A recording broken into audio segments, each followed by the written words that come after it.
Hey everyone, before we dive in, here's something really cool. You're listening to an episode created almost entirely by AI. From the script to the voice, this is part of the AI Takeover series by Blockchain DXB, where we explore what's possible when humans hand over the mic to machines. There's little to no human involvement, and that's what makes this episode so powerful. Welcome to the future of content creation. Let's get into it. This episode is powered by Amana, the region's first and fastest-growing regulated all-in-one trading and investing app. Whether you're looking to invest in U.S. stocks like Apple or Tesla, or MENA giants like ADC, Amana puts the global market at your fingertips. You also get access to gold, foreign exchange, ETFs, futures, and commodities. With over 450 assets to choose from, they've got the largest crypto selection in the region. Want to automate your investing? Just set your monthly budget, choose your preferred categories, and let Amana do the rest. No fees, no lockups, and 100% customizable. Even better, funding your account is frictionless. You can now deposit crypto directly from your wallet. And if you get stuck, Amana offers 24/6 real human customer support and personalized sales assistance. Because you're part of the Blockchain DXB community, you get an exclusive offer. Register with the code BlockchainDXB and make at least one trade to receive a $100 trading bonus credited to your account the following month. So what are you waiting for? Download the Amana app now. The link and code are in the show notes. Next up, Blockchain DXB is proud to be the official media partner for one of the biggest blockchain events of the year, the Blockchain Futurist Conference. For the first time ever, North America's leading crypto event is heading to the United States, taking place at the iconic Guitar Hotel at Hard Rock in Hollywood, Florida. Alongside it is ETH Women, happening simultaneously. Expect multi-stage panels, NFT galleries, DeFi showcases, tech demos, metaverse experiences, and more, all under one roof. It's where the smartest minds in blockchain, crypto, and AI will converge. Get 25% off tickets by using the code DXB25. And yes, I'll be there with exclusive live coverage, behind-the-scenes interviews, and spotlight features on groundbreaking projects. Mark your calendars, November 5th and 6th, 2025. Visit futuristconference.com and use code DXB25. Link is in the show notes. Advanced Media is the largest distributor of professional video, photography, cinema, and broadcast accessories in the Middle East. They represent over 100 major brands, including DJI, Hasselblad, Red, and Rode. The mic I'm using to record this? Sponsored by Advanced Media. But what really sets them apart is their commitment to purpose. People, planet, and prosperity. That's not just branding, it's their actual business model. They've partnered with SAE Institute in Dubai to offer scholarships to students pursuing a bachelor's degree in filmmaking, each worth AED 50,000. They also run regular workshops, training programs, and tech showcases across the region. For more info, visit amt.t, that's amt.tv. Now, let's talk about Startup.oi, a global tech platform transforming how engineers connect with opportunity. They offer high-paying, remote tech jobs that give you complete flexibility in location and working hours. On top of that, Startup.oi hosts free global events, meetups, and tech talks designed to help you grow your skills and network with other professionals across the world. What makes them stand out is their commitment to community, especially in emerging spaces like blockchain, Web3, and the metaverse. Whether you're just starting your career or you're a seasoned dev looking for the next opportunity, Startup.oi gives you a platform to learn, earn, and grow. You can download the app from the Google Play Store or Apple App Store, or just click the link in the show notes. Finally, let's talk about something every crypto investor should take seriously: security. And that's where Ledger comes in. Ledger is one of the most trusted names in crypto security. Their hardware wallets, like the Nano S Plus and Nano X, keep your assets safe by storing your private keys offline. That means you're protected against hacks, malware, and phishing attempts that can compromise online wallets. The company is headquartered in Paris and is constantly innovating. Their team works with world-class security researchers and regularly tests their own products for vulnerabilities. It's why ledger wallets are used by millions around the world. Using a hardware wallet isn't just smart, it's essential. If you're serious about crypto, it's time to stop relying on centralized exchanges or browser wallets. Click the link in the show notes to order your Ledger wallet and support this podcast at the same time.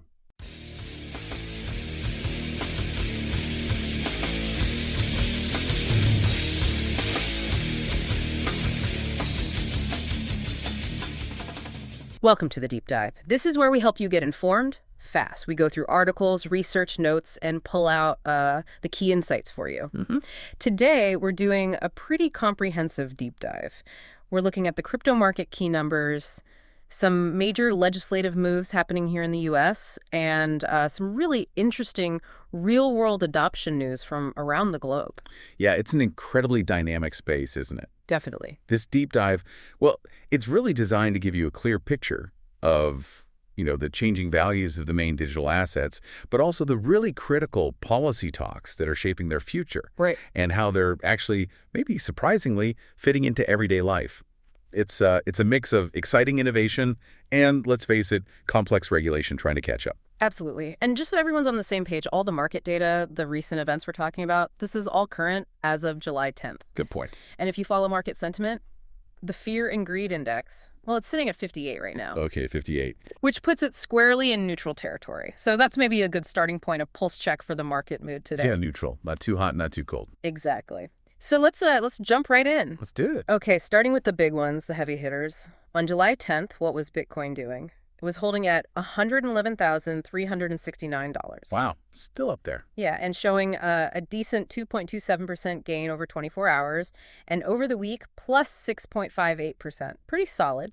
Respectable. Ethereum wasn't far behind, trading at $2,776. That's up over 5%, 5.27% in 24 hours, and 8.22% over the 7 days. Even better percentage-wise, yeah. Right, and XRP, it climbed up to $2.43. That saw a 2.04% rise in the day and 7.56% over the week. So quite a bit of activity across the board, wouldn't you say? Absolutely. And if we zoom out a bit, look at the bigger picture, the global crypto market cap. It was sitting at $3.54 trillion. $3.5 trillion. Yeah, that's about 0.6% over the last day.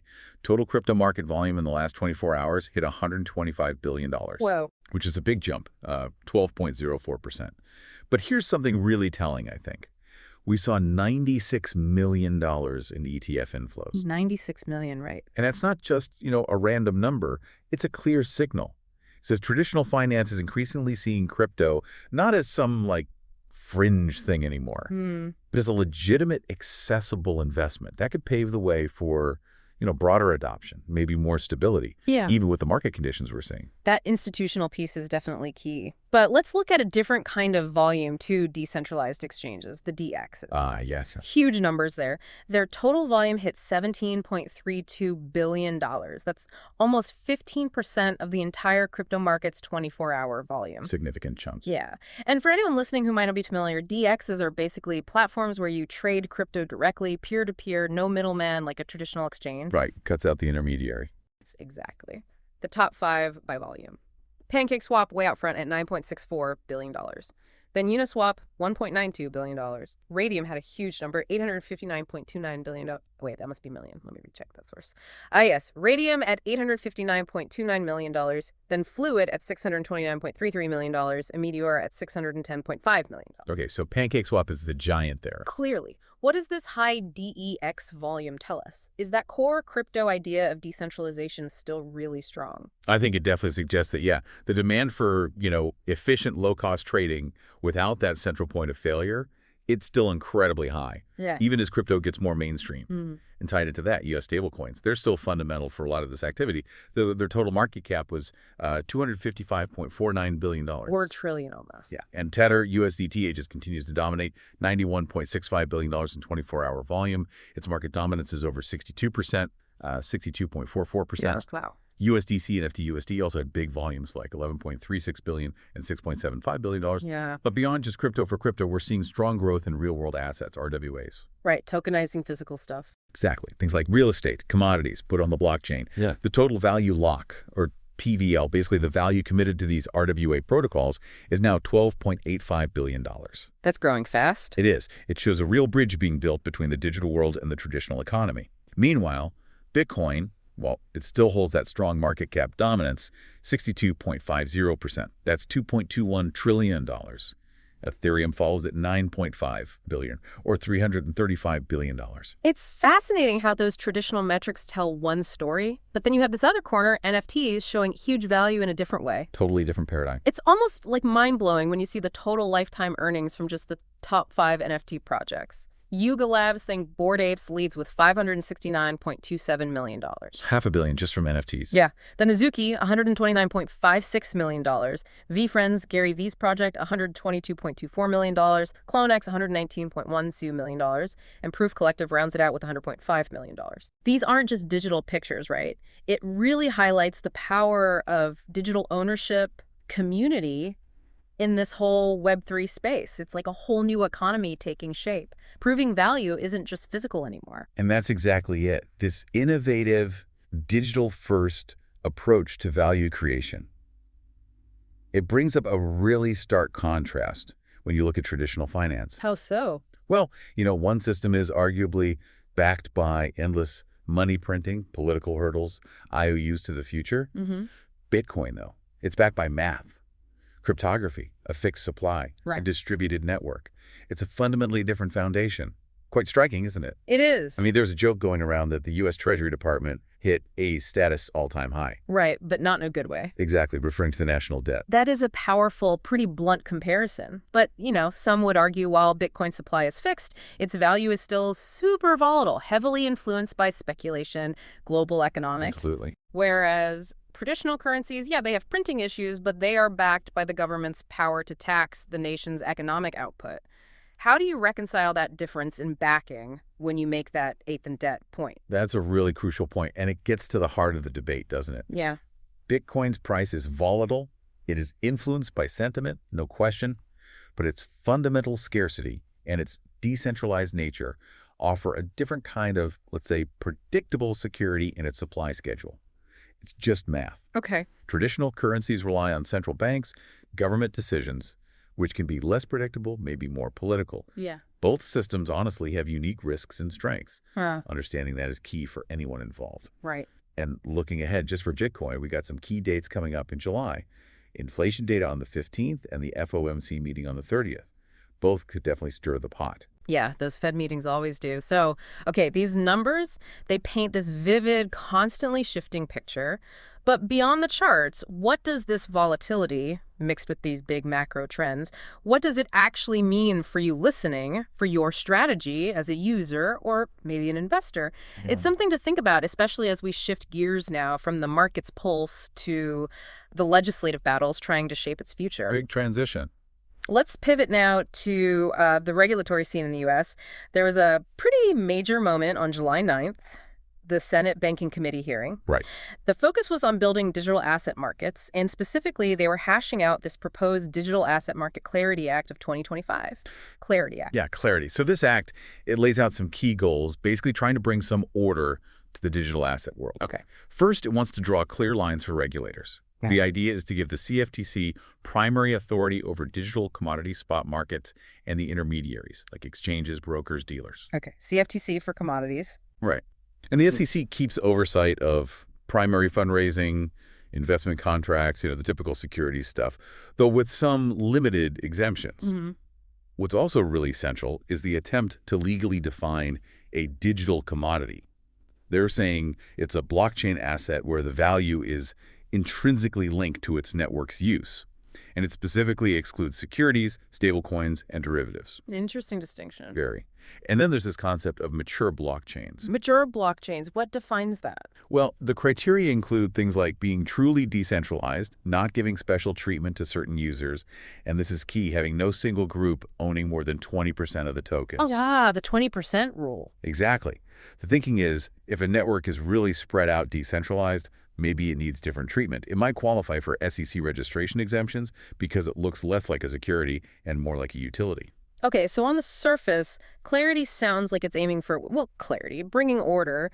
But when it got to the Senate Banking Committee, sounds like lawmakers on both sides had some pretty serious questions. Oh, definitely. What were some of those bipartisan concerns that came up? Yeah, despite the stated goals, lawmakers pointed out several potential loopholes, several risks.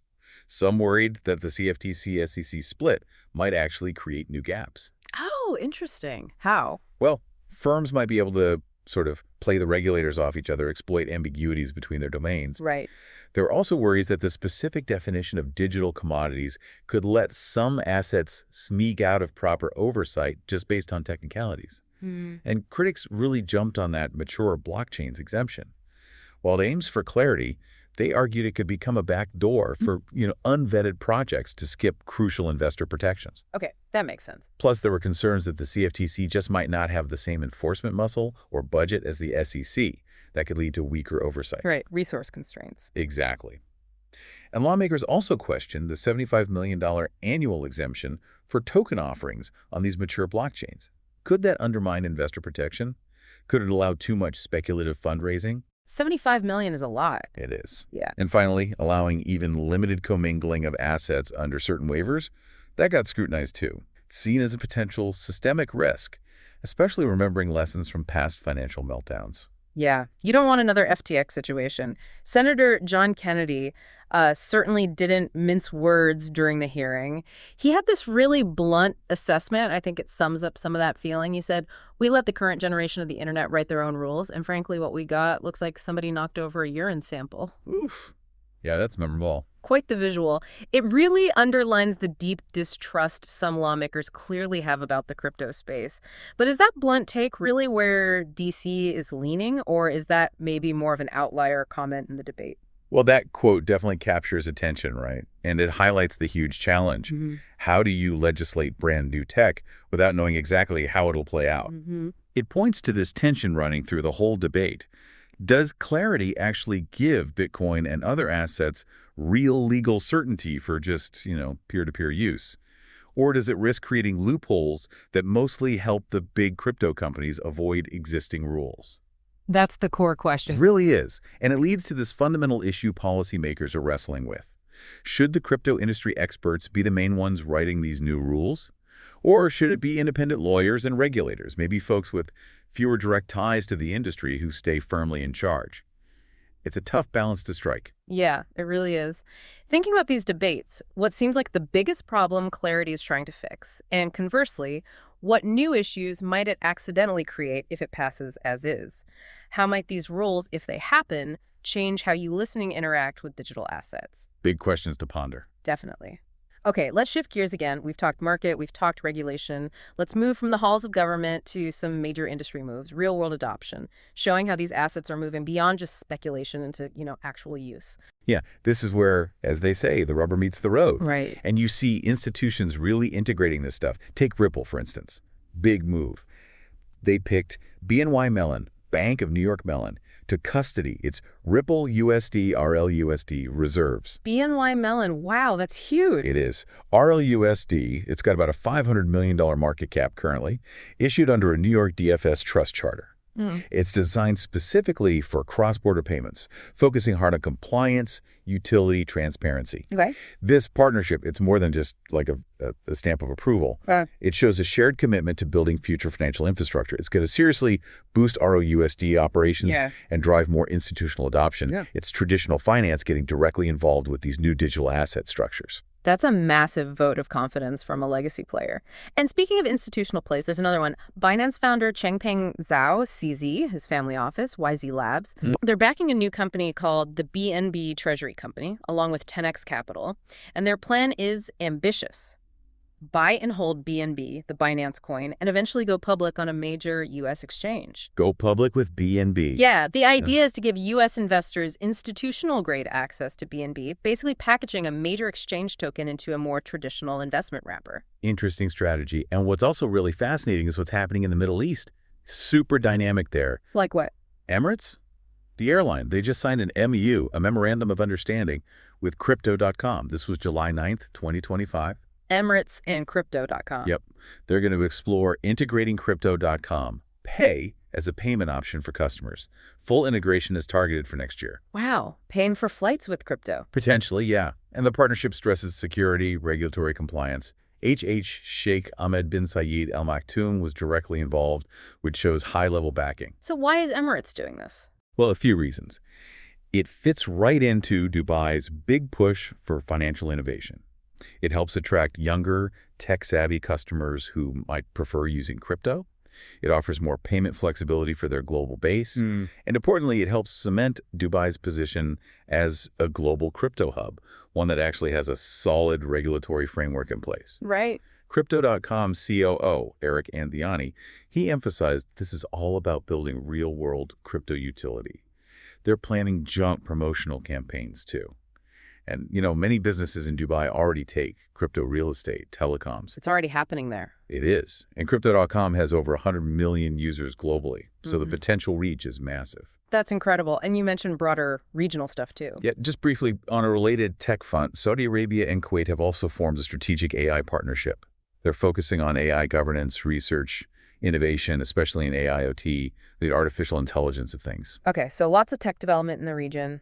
Definitely. And when you connect all these dots, the Ripple BNY Mellon deal, the BNB Treasury plan, Emirates and Crypto.com, the regional AI focus, it's clear these partnerships, these initiatives, they're really driving crypto adoption in diverse areas. Yeah. Travel, finance, beyond. They're feeding into bigger digital transformation goals across the globe. It shows the ecosystem is expanding way beyond just trading into real tangible applications. It definitely signals a maturing industry. Exactly. So thinking about these real-world integrations flying with crypto, maybe, or these new institutional investment products, how might these things change how you think about using crypto? Maybe in your daily life or when you travel? Food for thought. Definitely. So, wow, we've covered a ton of ground today in this deep dive. We really have. From the raw numbers, the shifting market mood in crypto, through those really complex, contentious debates around the Clarity Act and what it means for regulation, all the way to these expanding real-world adoption stories happening globally. It is a compelling story, isn't it? When you lay it all out. Yeah. And as you listening reflect on all this, maybe consider that interplay. You've got rapid technological innovation moving at lightning speed. And then you have the regulatory frameworks, often moving much slower, more deliberately. Will the future of digital assets be defined more by that open peer-to-peer innovation, or more by the structured oversight that traditional finance brings? That's the billion, maybe trillion-dollar question, right? It really is. And the answer is going to profoundly shape the digital economy for, well, years to come. Absolutely. Well, we definitely encourage you to keep exploring these topics on your own. There's always more to learn in this space. It changes so fast. Constantly evolving.